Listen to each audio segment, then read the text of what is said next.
మనిషి సుఖపడేది ఎప్పుడు అంటే వాస్తవంగా చెప్పాలి అంటే తత్వశాస్త్రం ప్రకారం తల్లి గర్భంలో ఉన్నప్పుడు, మళ్ళీ తర్వాత ఈ భూమి విడిచి వెళ్ళిపోయిన తర్వాత, ఈ మధ్య జీవితం అంతా అతలాకుతలమే, అల్లకల్లోలమే అని మనకి రోజు రోజుకి బాగా అర్థమవుతూనే ఉంది. అమ్మా, నీ ఒళ్ళో ఉన్నప్పుడు, నీ గర్భంలో ఉన్నప్పుడు, నీ ఒడిలో ఉన్నప్పుడు నేను గుడిలో దీపంలా నిశ్చింతగా ఉన్నాను. ఇప్పుడు క్రూరమైన ఈ ప్రపంచంలో అడుగు పెట్టడానికే భయంగా ఉంది. ఎలా కాపాడతావో నీ దయ అని అమ్మవారిని ప్రార్థన చేశాం. అదే రకంగా 1857లో జన్మించి సుమారుగా 80-85 ఏళ్ళు జీవించినటువంటి వడ్డాది సుబ్బారాయ కవి కూడా వసురాయ కవి అనే నామాంతరితుడైన వడ్డాది సుబ్బారాయ కవి గారు కూడా భక్త చింతామణి అనే మొకటంతో కొన్ని వందల పద్యాలు రచించారు. మనకు మామూలుగా శతకం అనడం సంప్రదాయం కాబట్టి భక్త చింతామణి అనే మొకటం ఉంది కాబట్టి శతకం అంటున్నాం, కానీ నిజానికి ఆయన రాసిన పద్యాలు 300 పైన ఉన్నాయి. ఆయన జీవిత కథే చాలా విచిత్రమైంది. అంత దురదృష్టకరమైన జీవితం మరెవరికీ ఉండదు. దాన్ని ఆయన ఎదుర్కొన్నటువంటి ధైర్యం కూడా ఎవరికైనా ఉండడం చాలా కష్టం. ఆయన పుట్టినప్పుడు వాళ్ళ అమ్మగారు వయస్సు 13 ఏళ్ళు. అప్పట్లో కానుపులు అలా ఉండేవి. 13 ఏళ్లకి బిడ్డనకంది ఆవిడ. 13 ఏళ్ళప్పుడు పుట్టాడు ఈయన. ఈయనకి 11-12 ఏళ్ళు వచ్చేసరికి తల్లి గతించింది. తర్వాత ఇంకో 4-5 ఏళ్ళు వచ్చేసరికి తండ్రి గతించాడు.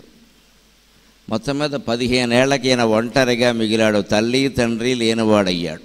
దాంతో నీవే తల్లివి తండ్రివి, నీవే నా తోడు నీడ నిజముగ కృష్ణ అని భగవంతుడిని ఆశ్రయించాడు. ఆయన ధైర్యాన్ని కోల్పోలేదు. 13 ఏళ్ల తల్లికి పుట్టాడు అంటే ఎంత అర్భకుడుగా అనారోగ్యాలతో ఉంటాడో మనం ఆలోచించుకోవచ్చు. ఆవిడ అలాగే ఆ పిల్లాన్ని పెంచింది. ఇంకో 2-3 కంది. ఆవిడ వెళ్ళిపోయింది. తండ్రి వెళ్ళిపోయాడు. ఒంటరిగా మిగిలాడు. 15 ఏళ్ల కుర్రాడు. చెల్లెళ్ళు తమ్ముళ్ళు ఉన్నారు, 2-3. ఇప్పుడు వాళ్ళ బాధ్యత మీద పడింది 15 ఏళ్ల కుర్రాడికి. అందుకని ఆయనకి నిజంగానే దేవుడు మాట ఎలా ఉన్నా జీవితంలో చుక్కలు కనబడ్డాయి. కానీ ఆ రోజుల్లో ఒక గొప్ప లక్షణం అండి, అమ్మమ్మలు నాయనమ్మలు ఈ పిల్లల్ని చాలా జాగ్రత్తగా చూసేవారు. అయ్యో పిల్లాడు 15 ఏళ్లవాడు, 16 ఏళ్ళు కూడా లేవు, వీడికి అప్పుడే తల్లి తండ్రి లేకుండా పోయారని అమ్మమ్మలో నాయనమ్మలో, లేదు పినతండ్రులో పెద్దతండ్రులో బంధువుల్లో ఎవరుంటే వాళ్ళు, మేనత్తలో మేనమామలో ఎవరో ఒకరు చేరతీసి వారి ఇంట్లో పెట్టుకునేవారు.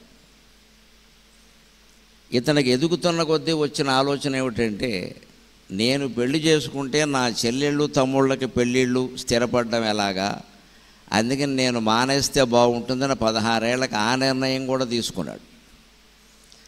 కానీ పాపం బంధువులు, రే అబ్బాయి ఇవన్నీ ఏవో ఉంటాయి సమస్యలు, మేము ఎదుర్కోలేదా, వాళ్ళకందరికీ చదువులు అవుతాయి పెళ్ళిళ్ళు అవుతాయి, నువ్వు అలా ఒంటరిగా మిగిలిపోతావు, నీకు 25 ఏళ్ళు వచ్చే సమయానికి ఇవన్నీ అయిపోతాయి, కానీ తర్వాత జీవితం అంతా ఒంటరిగా మిగిలిపోతావు, నువ్వు భగవంతుడి దయ వల్ల 100 ఏళ్ళు బతికితే 75 ఏళ్ళు నీ జీవితానికి తోడెవరు నీడెవరు అంచేత ఎవరి కష్టాలు ఎలా ఉన్నా ఎవరి దారి వారు చూసుకోవాలి అబ్బాయి అని చెప్పి మొత్తం మీద 18 ఏళ్లకో 19 ఏళ్లకో అప్పటికి పెళ్లి చేశాక కూడా ఆయన త్యాగపూరితమైన ఆలోచన ఎలా ఉంది.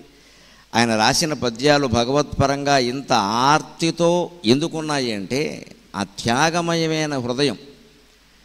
18 ఏళ్లకో ఎప్పుడో పెళ్ళైనా కూడా ఆయన ఎలా ఆలోచించాడంటే, నాకు పిల్లలు కలిగితే నా తమ్ముళ్ళని చెల్లెళ్ళని చూసేవాళ్ళు ఎవరు ఉంటారు, నా పిల్లలు నా స్వార్థమే నాకు సరిపోతుంది, భగవంతుడు నాకు బాధ్యత అప్పగించాడు కదా, అంచేత నాకు పిల్లలు కలగడానికి వీలు లేదు అని ఆ పెళ్లి కూతురును కూడా ఒప్పించి పిల్లలు కనకుండా ఉండిపోయాడు. సరే, మరి సంసార సౌఖ్యాలు అయితే తప్పవు కదా, వాటికి దూరం చేయకూడదు, కాకూడదు, అది ధర్మం కాదు, వివాహం అయ్యాక అది పద్ధతి కాదు. అందుకని ఏం చేశారంటే విచిత్రంగా ఆ రోజుల్లో వైద్యం తేగ బొడ్లు బాగా తినేసేట. తేగ బొడ్లు అంటే తేగకి ఇటో బద్ద అటో బద్ద ఉంటాయి, మధ్యలో చందమామ అంటారు, అది ఎవరు తినరు, అది తింటే చదువు రాదంటారు, అది తినరు, అది అనారోగ్యం. దానికి తోడు తేగకి పైన బొడిపులా ఉంటుంది, దాన్ని బొడ్డు అంటారు. ఆ తేగ బొడ్లు తింటే పిల్లలు పుట్టరట, అంటే పురుషులు నిర్వీర్యులు అయిపోతారన్నమాట, సంతానం కలిగే శక్తి ఉండదు వారికి. అంచేతన తేగ బొడ్లు విపరీతంగా తినేసేట, పిల్లలు కరగడానికి వీల్లేదని. సరే, ఏదో అయింది. ఈ చెల్లెళ్ళు తమ్ముళ్ళు ఇద్దరో ముగ్గురో ఉన్నారు, వాళ్ళకి పెళ్ళిళ్ళు అయినాయి, ఏదో వృత్తుల్లో స్థిరపడ్డారు. తర్వాత 25 ఏళ్ళు దాటేసరికి ఈయనకి సమస్య వచ్చింది. ఈయన భార్య ఇద్దరే మిగిలారు, వాళ్ళందరూ ఎవరి దారిని వాళ్ళు ఉన్నారు. అప్పుడు మళ్ళీ ఈయనకి సంతానం కావాలనిపించింది. అప్పుడు మొదలెట్టాడు ఈ శతకం. ఆయన అంత అనాథ అయినటువంటి పిల్లాడిని భగవంతుడా నువ్వు కాకపోతే ఎవరు రక్షించారయ్యా? అంచేతను ఇప్పుడు ఈ తేగబొట్లు విపరీతంగా తినడం వల్ల నాకు సంతాన కనే శక్తి లేకుండా పోయింది. మళ్ళీ నా భార్య సంతోషించే విధంగా, మా వంశం నిలబడే విధంగా నాకు మంచి కుమారుణ్ణి కుమార్తెని ఇవ్వాల్సిన పూచి కూడా నీదే అని భగవంతుడిని ప్రార్థిస్తూ దేవా భక్త చింతామణి, దేవా భక్త చింతామణి అని శతకం మొదలుపెట్టయితే ఆయన ఆశ్చర్యకరంగా చిన్న చిన్న కష్టాలు కూడా దేవుడితో చెప్పుకున్నాడు. చిన్న చిన్న కష్టాలు కూడా ఆయనకు అప్పుడప్పుడు ఎడమ కన్ను బాగా అదురుతూ ఉండేదిట. ఎడమ కన్ను అదిరితే మగవాళ్ళకి అశుభం అంట. అందుకని ఆయన ఎడమ కన్ను కాకుండా కుడి కన్ను ఎదిరేలా చేయబోయా అని దండం పెట్టాడు, అదో పద్యం రాశాడు. అంటే సంపూర్ణంగా భగవంతునికి శరణాగతి చెందిన మహాకవి యొక్క పద్యాలు మీరు వినబోతున్నారు. మీరు అదృష్టవంతులు, మీరు అదృష్టవంతులు. నేను అందుకే కార్యకర్తలు ఏమిటండి భక్త చింతామణి శతకం అని కళ్యాణి గారిని అడిగితే నేను ఏమీ చెప్పను, దాన్ని వినిపిస్తానంతే అన్నాను నేను. ఆయనకి నా మీద నమ్మకం, మీరు ఏం చెప్పినా బాగానే ఉంటుందండి, అందుకని మీ ఇష్టం అన్నారు ఆయన. మీకు ఎందుకు, నేను చెప్తాను కదా ఆ విషయం అంతాను. ఆయన ఈ ప్రాంతంలో పుట్టాడు, ఈ ప్రాంతంలో పెరిగాడు, ఈ ప్రాంతపు భాషతో పద్యాలు రాశాడు, రాయలసీమ ప్రాంత భాషతో. ఆ నుడికారాలు కనపడతాయి అందులో. ఇన్ని కష్టాలు ఎదుర్కొన్నాడు, ప్రతి కష్టాన్ని భగవంతుడితో చెప్పుకున్నాడు. మానవుడు ఎవరితో చెప్పలేదు, అసలు పక్కింటి వాళ్ళతో చెప్పలేదు, పత్రికలతో చెప్పలేదు, పరమేశ్వరుడితోనే చెప్పుకున్నాడు. విచిత్రం ఏమిటంటే పరమేశ్వరుడు ఆయన ఎదుర్కొన్న ప్రతి కష్టాన్ని తీర్చాడు. తల్లిదండ్రులు లేరు, నేను ఒంటరి వాడిని అంటే పెళ్లి చేశాడు. నాకు పిల్లలు వద్దంటే లేకుండా చేశాడు. నా చెల్లెళ్ళకి తమ్ముళ్ళకి పెళ్ళిళ్ళు కావాలి, ఉద్యోగాలు రావాలి, స్థిరపడాలంటే స్థిరపడేలా చేశాడు. అన్నీ పద్యాల మీదే జరిగాయి, ప్రతి కోరిక పద్యమే, సమాధానం అనుగ్రహం అంతే. చివరికి మళ్ళీ నేను చేసిన పిచ్చి పని వల్ల తేగబొట్లు తినేయడం వల్ల నాకు పిల్లలు లేకుండా పోయారయ్యా, నా భార్య నేను ఒంటరి వాళ్ళమయ్యాం, నేను మొగాడిని ఎలాగో బతుకుతా, ఆవిడ 10 మందిలోకి పెడితే పిల్లలు లేరు అని మొదలు పెడుతున్నారు అందరూ. ఆ రోజుల్లో ఇంకా ఎక్కువ ఈ తాటింపు, ఎక్కడికి ఎక్కువ, ఇప్పటికీ అప్పుడు ఇంకా ఎక్కువ. అసలు పిల్లలు లేని స్త్రీని స్త్రీగా చూసేవారు కాదు, ఆక్షేపించేవారు. అందుకని ఆవిడ ఇబ్బందులు ఎదుర్కొంటుంది అంటే మళ్ళీ పిల్లలు ఇచ్చాడు వీళ్ళకి కూడా. ఆ కుర్రాడు అనారోగ్యంతో పుట్టాడు, వాడికి ఆరోగ్యం ఇవ్వమంటే ఆరోగ్యం ఇచ్చాడు. వాడికి తెలివితేటల్లో చదువు సరిగ్గా రాలా, వాడు మేధావి కావాలంటే మేధావిని చేశాడు భగవంతుడు. కుమార్తెకి పెళ్లి కావడం కోసం కొంచెం ఆ రోజుల్లో రజస్సులు కాకుండానే వివాహాలు చేసేవారు. ఇప్పుడు 1890 మాట అంటే ఏమిటది? ఆ రోజుల్లో చాలా ఆచారాలు పద్ధతిగా ఉండేవి.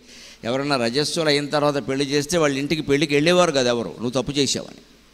రజస్సులు కాకముందే చేసేయాలంతే, అష్టావర్ష భవేత్ కన్యా అంతే. అలాంటి పరిస్థితి వస్తుంది, పెళ్లి కావట్లేదంటే కూతురికి పెళ్లి చేశాడు భగవంతుడు. ఆ కూతురికి పురుడు కష్టమైతే పద్యం రాశాడు, ఆ పురుడు కూడా తేలిగ్గా అయింది. సుఖప్రసవం ఏవయ్యా మా అమ్మాయి కంటే భగవంతుడు అనుగ్రహించాడు.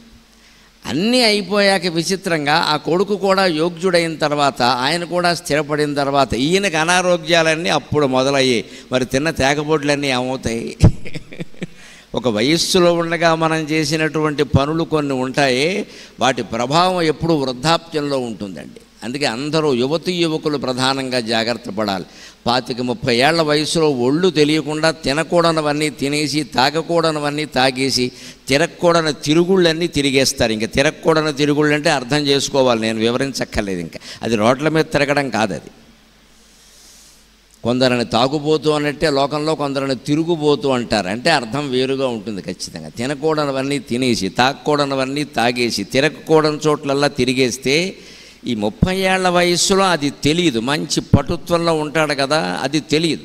వ్యాధి నిరోధక శక్తి గట్టిగా ఉంటుంది. కానీ దాని ప్రభావం ఎప్పుడు బయటపడుతుందంటే 60 దాటాక మొదలవుతాయి ఈ శుభ సూచనలన్నీ. నెమ్మదిగా మోకాళ్ళ నొప్పులు, నరాల బలహీనత అన్నీ ఆవరిస్తాయి. చివరికి అది ఏదో పెద్ద రోగంలోకి దించేసి పక్షపాతం కూడా వస్తుంది. ఇవన్నీ ఎక్కడివి అనుకుంటాం మనం. ఎక్కడవంటే 25 ఏళ్ళప్పుడు చేసినటువంటి తప్పులు ఇవి. ఈయన పాపం ఏ దుర్వ్యసనమో ఎరగడు, పరుషవాక్యం కూడా మాట్లాడడం తెలియదు. కానీ 13 ఏళ్ల తల్లికి పుట్టినటువంటి పరిస్థితి ఉంది. ఆ అనారోగ్యం, ఆ బలహీనత ఈయన్ని జీవితాంతం వెంటాడింది. మరి ఆయన ఏం చేస్తాడు దానికి? ఆయన అనుకుని పుట్టాడు, ఆ తల్లిదండ్రుల నిర్ణయం అది. ఆ పైన తేగబొడ్లు లాంటివి తినేయడం, కొన్ని పిచ్చి పిచ్చి నిర్ణయాలు తీసుకోవడం వల్ల ఆరోగ్యం కొంచెం దెబ్బతింది. ఇవన్నీ వస్తే నాకు నరాల బలహీనత తగ్గించు, మోకాళ్ళ నొప్పి తగ్గించు అని కూడా భగవంతుడికే ప్రార్థన చేశాడు. ఇలా జీవితం అంతా ప్రార్థనలు చేసుకుంటూ బతికి, ఈయనకు ఉన్న ఇంకో శ్రద్ధ ఏమిటంటే నన్నయ తిక్కనాదులకు కూడా లేనిది ప్రతిపద్యాన్ని గ్రంథస్థం చేసి పుస్తకం మీద రాయడమే కాకుండా, తాటాకుల మీదో పుస్తకం మీదో రాయడమే కాకుండా, అది ఎప్పుడు రాశాడో తేదీలు కూడా వేశాడే. ఇది ఫలానా శుక్లనామ సంవత్సరం శ్రావణ శుద్ధ పంచమి నాడు రాశాను, ఈ రోజు నా పుట్టినరోజు అని కూడా రాశాను. దానివల్ల ఏమైందంటే 1857 నుంచి 1940 వరకు, సుమారుగా స్వాతంత్రం రావడానికి 2-3 ఏళ్ల క్రితం వరకు ఈయన బతుకున్నారు. 80 ఏళ్ళు పైగా. సహస్రచంద్ర దర్శనం కూడా చేసుకున్నాను అని రాశాడు పద్యం ఆయన. ఎందుకంటే 80 సంవత్సరాల 8 మాసాలకి సహస్రచంద్ర దర్శనం చేసుకుంటారు మన తెలుగు లెక్క ప్రకారం. 1000 నెలలు అంటే 1000 నెలలు కాదు, 1000 పున్నములు చూడాలి. 1000 పున్నములు మనకు 5 ఏళ్లకోసారి 2 అధిక మాసాలు వస్తాయి. అంచేతను ఆ 2 మాసాలు కలిపితే 2 పున్నములు అదనంగా చూసినట్టే లెక్క. 80 ఏళ్లలో 16 ఏళ్ళు 32 పున్నములు అదనంగా వస్తాయి. అంచేతన 80 ఏళ్ళు గడిచేసరికి 960 పున్నములు అవుతాయి. అధికంగా వచ్చే పున్నములు కలిపి 32 992 అవుతాయి. కాకపోతే 80 సంవత్సరాలు దాటిన వారందరూ ఆ తర్వాత 8 నెలలు దాటగానే సహస్రచంద్ర దర్శనం చేసుకోవచ్చు. ఊరికే ఏదో పండగ చేసుకుని పిల్లలందరినీ పిలిచేసి అమెరికా నుంచి హడావుడి చేయడం కాదు. సహస్రచంద్రం దర్శనం చేసుకునే యోగ్యత కలగాలి అంటే 1000 జతల బట్టలు దానం ఇచ్చి చేసుకోవాలి ఖచ్చితంగా. దాని పద్ధతి అది. 1000 జతల బట్టలు, అది కూడా లేని వాళ్ళకే ఇవ్వాలి. బాగా ఉన్న వాళ్ళకి పిలిచి బహుమతులు పెట్టడం కాదు, అవి లెక్కలోకి రావు. నువ్వు ఆడపడుచుకి ఇచ్చావు, మరదలకు ఇచ్చావంటే అవన్నీ తీసేయి. పేదవాళ్ళకి ఏమి ఇచ్చావు చెప్పు. అదే మన సంస్కృతి. లేని వాళ్ళని పిలిచి భర్తకి పంచే కండువ, భార్యకి చీర రవిక, లేకపోతే ఇప్పుడు ఆధునిక కాలం కాబట్టి వాళ్ళు ఏం ధరిస్తే అవి, తప్పేమీ లేదు అందులో. అవే ఇవ్వాలని. వాళ్ళు కట్టనప్పుడు ఇచ్చే ఉపయోగం ఏమిటి? వాళ్ళు ప్యాంటు చొక్కా వేసుకుంటే అవే ఇవ్వండి, లుంగీ చొక్కా వేసుకుంటే అదే ఇవ్వండి. నేను ఎప్పుడు బనీన్తో ఉంటానంటే శుభ్రంగా బనీను కొనివ్వండి, ఎవరు వద్దన్నారు? ఈ చేదస్తాలు అక్కర్లేదండి. పూర్వం వాళ్ళు పెట్టేవారు పట్టు పంచి పెడతా, వాడు కట్టుకోడు, ఒక్కపోసి వస్తున్నాడు, వాడికి ఎందుకు ఆ పట్టు పంచి? వాడు కట్టుకునేది ఎవరాదా? అందుకని ఈ కాలంలో ఏం కట్టుకుంటారో అవే ఇవ్వచ్చు. ఏది ఇచ్చినా భారతీయ సంప్రదాయం ఏమిటంటే 2 ఇవ్వాలి ఖచ్చితంగా, ఒక్కటి ఇవ్వకూడదు.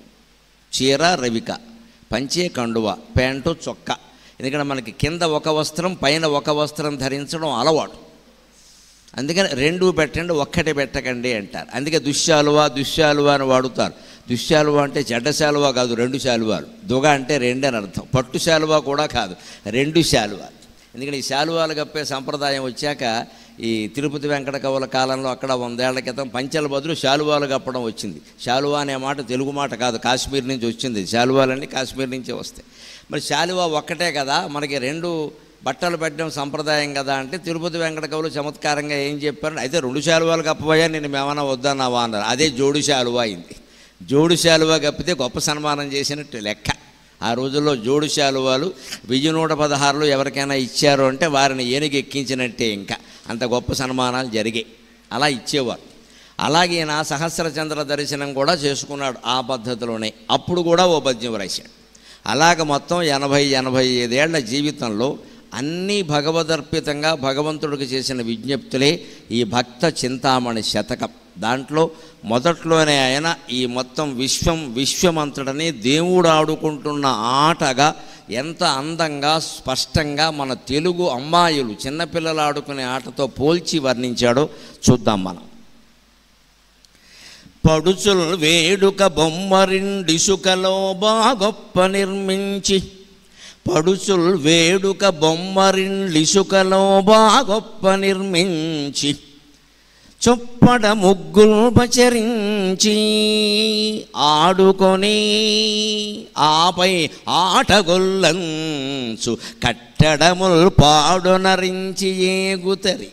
పడుచుల్ వేడుక బొమ్మరిండ్లు ఇసుకలో బాగొప్ప నిర్మించి, చొప్పడ ముగ్గుల్ పచరించి ఆడుకొని ఆపై ఆటగొల్లంచు కట్టడముల్ పాడునరించి ఏగుగతి. కట్టడముల్ పాడునరించి పోవుగతి. వేడ్కల్ నీకు ఈ విశ్వమున్, వేడ్కల్ నీకు ఈ విశ్వమున్ పొడమంజేసి భరించి మాపుటలు ఎబ్డున్. వేడ్కల్ నీకు ఈ విశ్వమున్ పొడమంజేసి భరించి మాపుటలు నెబ్డున్.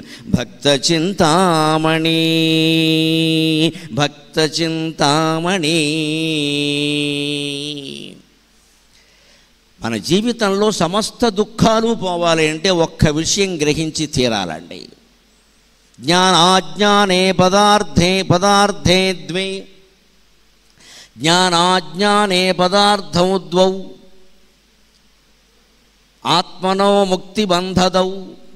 జ్ఞానాజ్ఞానే పదార్థౌ ద్వౌ, ఆత్మనో ముక్తిబంధదౌ. జ్ఞానాన్ముక్తి నిబంధోన్యాత్ ఇది వేదాంతడిండిమఖ అని శంకరాచార్య వేదాంతడిండిమ స్తోత్రంలో చెబుతారు. జ్ఞానం అజ్ఞానం అని రెండు పదార్థాలు ఉన్నాయి.